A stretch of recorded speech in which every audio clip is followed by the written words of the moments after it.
coming up on a handover, and we're going to have a procedure for you. I think we know what's going on.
Station Houston on to, we heard you right before we lost LOS. We heard Matt talking on it. Once we regain, looks like we have KU now, so if we can get a 10 count, please. 1, 2, 3, 4, 5, 6, 7, 8, 9, 10.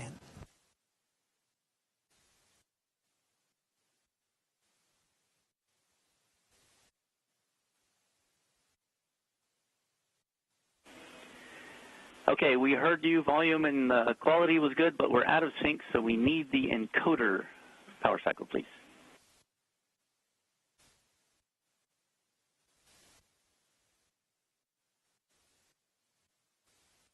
Good work.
Did you check the sync, by the way? Did you hear us? We did not hear you. It usually takes a minute or two to get the streaming back up, so give us just a second. Okay, we see video. Ready for a 5 count. 1, 2, 3, 4, 5.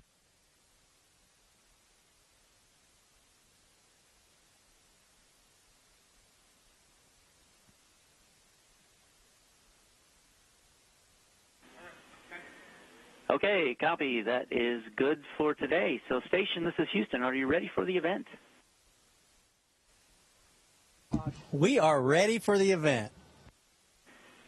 NASA Communications, this is Mission Control Houston. Please call station for a voice check.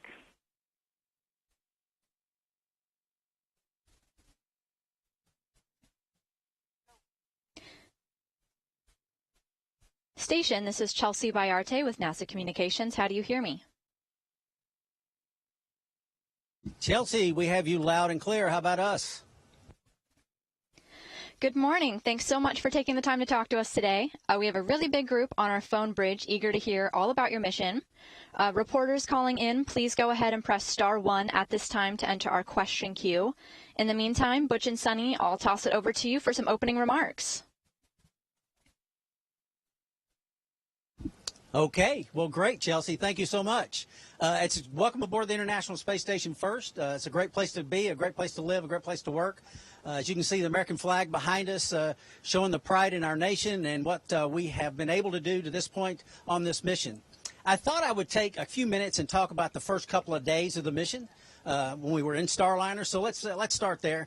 Launch was spectacular. I mean, truly amazing. And then we got into our operational capabilities checks, and the spacecraft performed unbelievably well. We have these things called Hooper-Carper's rating scale, 1 to 10, 1 being the best, 10 being the worst. I've never given a 10 in all my flight test year, a 1 in all my flight test years on a Hooper-Carper rating scale for handling qualities, but I was tempted.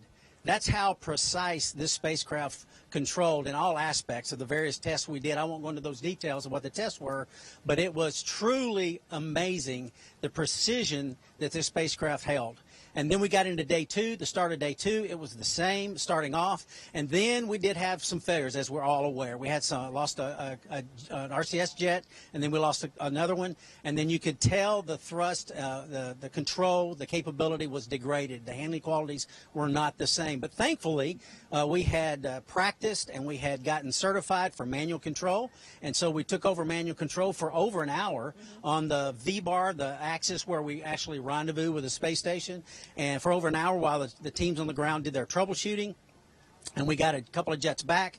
And then from that point on, you could tell that the thrust was degraded. At the time, we didn't know why. Obviously, that since the failures had just happened, you could tell it was degraded, but it was still impressive. Let me give you an example. Coming into docking, those final 10 meters, we have a tolerance when we actually connect with the space station of 5 degrees in attitude and about 4 inches in position. And so Starliner came right down in automatic mode at this point and right down the middle, even with the degraded thrusters, which was truly impressive, knowing what we know now and not knowing what we knew, not knowing it then, but what we know now. Truly impressive that even with degraded thrusters, the capability was there to actually dock that precise. And then, of course, we became Expedition 71 crew members. We're fully certified for all aspects of life aboard the space station here. Whether it's spacewalks or operating the over-orbit arm or maintenance, which we've done a lot of.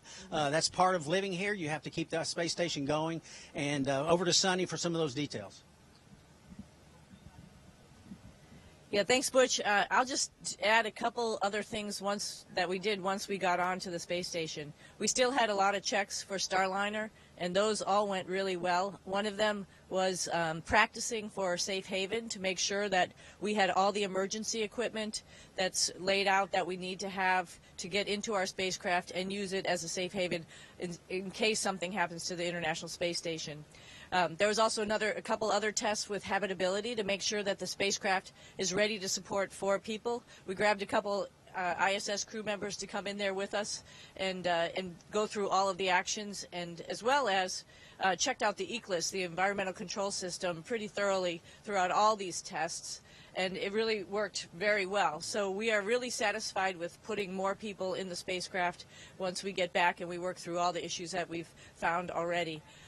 I'll just reiterate again, this is a test flight. We were expecting to find some things, and so we are finding stuff, and we're correcting it and making changes, making updates with our control team. Every day we had conferences to go over things that we found or we thought about or we might add for the next flight.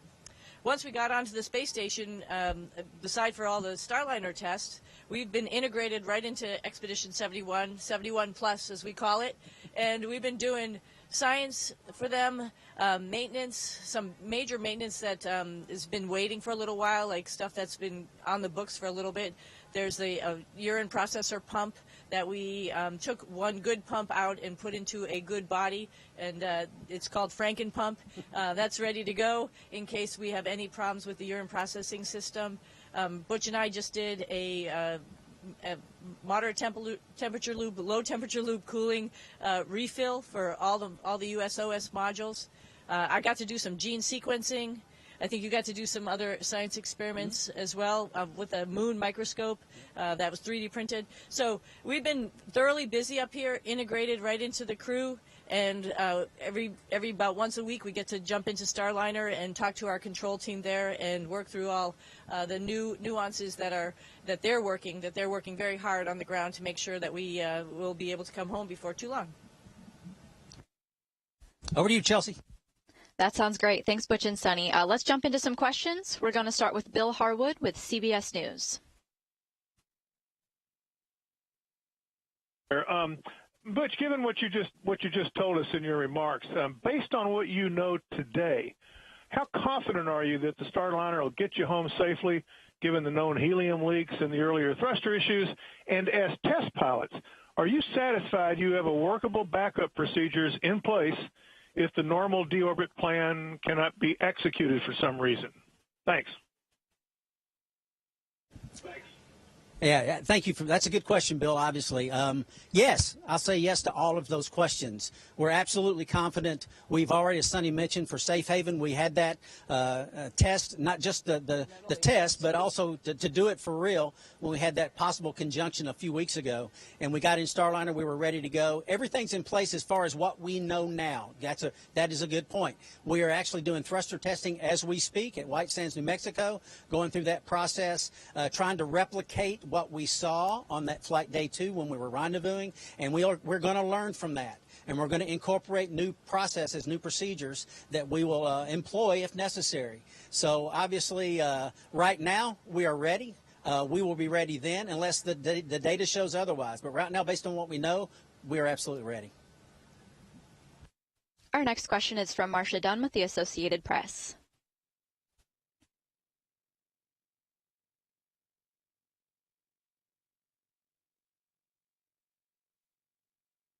Marcia, go ahead with your question.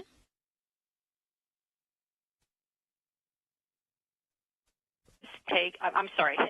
Do you have any qualms whatsoever about returning in the Starliner yourself? Why or why not?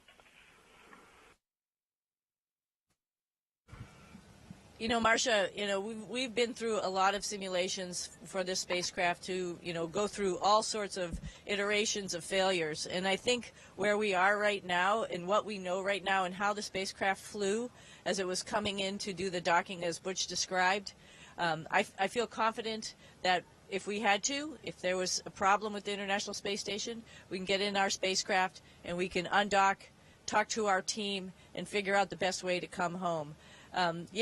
Like I said, we've practiced a lot, so I have a feeling, I have a real good feeling in my heart that the spacecraft will bring us home, no problem. But like Butch said, we're learning now to optimize our specific situation and make sure that we know everything about it. If we just came home, we'd lose the SM, and then we wouldn't be able to go through all this testing and understand about our spacecraft. I envision that we'll still do testing when we undock and before we undock, actually, first to open the helium valves, and then secondly, once we undock, to make sure everything is working correctly as it's planned from what they found out during the thruster testing. So I have confidence, Butch has confidence. We're here on the space station with our safe haven of Starliner. And I will add this, that we were able to rendezvous and dock because of the team effort.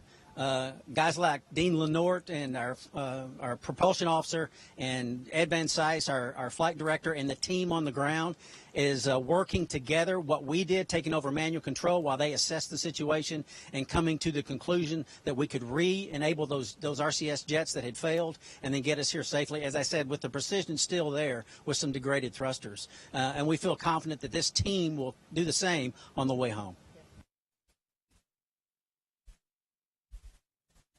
Our next question will be from Ken Cheng with the New York Times. Ken, I wanted to give you a little bit of a heads up that we might get a momentary loss of signal pretty soon, but if you want to go ahead with your question, and then we'll just repeat it if we have to.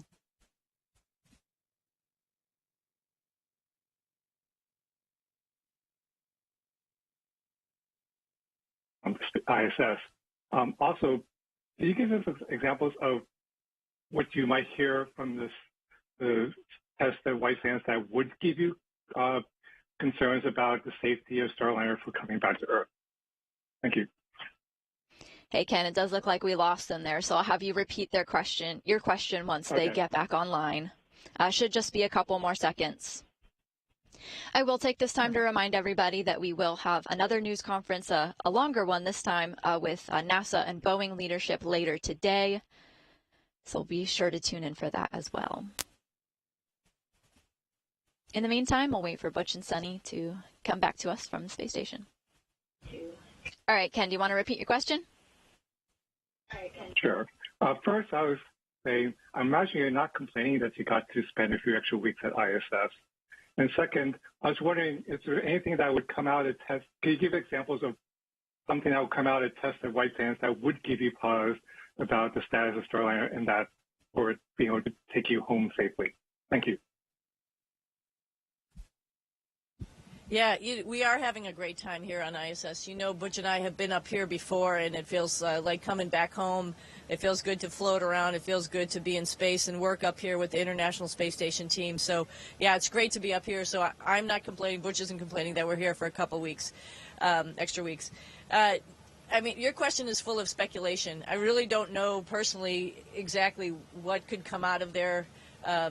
That would give us a huge amount of pause. What we want to know is that the thrusters can perform.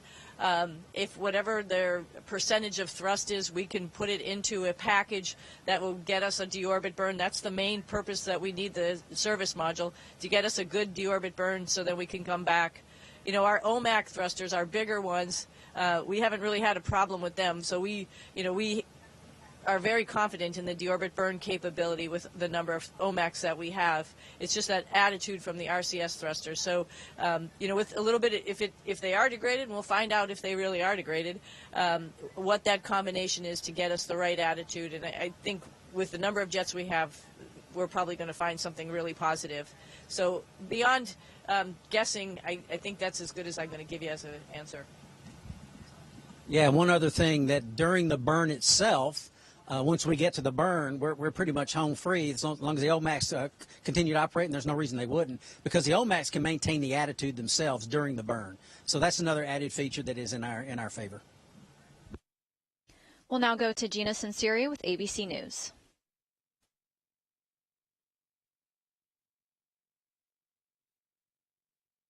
What did this hurricane look like from the space station, and how are your homes doing down here? Is everyone okay? Lost power? Tell me about that. Yes, the hurricane is quite impressive. And I don't think many people know this, but I actually took a picture of a storm that was off the west coast of Africa about a week and a half before the hurricane impacted. And I'm about 98% sure that was the one that became Beryl. 4 days later, it was hurricane strength. I took some video of it, set it down. I don't know if the Weather Channel showed it or not, but showed it. And it was, like I said, very impressive. We got some pictures a couple of days later. And as it was very fortunate, the hurricane did slow down in its intensity, as you know. And I think all of our families are doing well. We've got down trees like most people, but thankfully we've got good church folks and good neighbors that are coming by and helping us out clean up. Yeah, I'll add just an interesting aspect of it. When it was really strong, we were able to take pictures of the eye and actually see the definition of the eye. And Butch and I were up in the cupola the other day, right as it was getting ready to hit the Texas coast, and you could see it had dispersed. The clouds had dispersed, but it was still very circular and still very huge. So we know we were praying for our friends down there in Mission Control and all of our family and friends in the Houston area, hoping everybody will be okay. And yep, power is lost, trees are down, but we're a big team. Everybody pulls together in Texas. That's right, Suni. We're going to go now to Tom Costello. We don't have a lot of time left, but Tom, if you want to go ahead with your question, we'll make it a quick one. Hey, so understanding and appreciating everything you've said about the performance of Starliner, it is still billions of dollars over budget, years behind schedule. It seems it's been snake bit at every turn. Are you confident in the performance of the ship for future missions as well?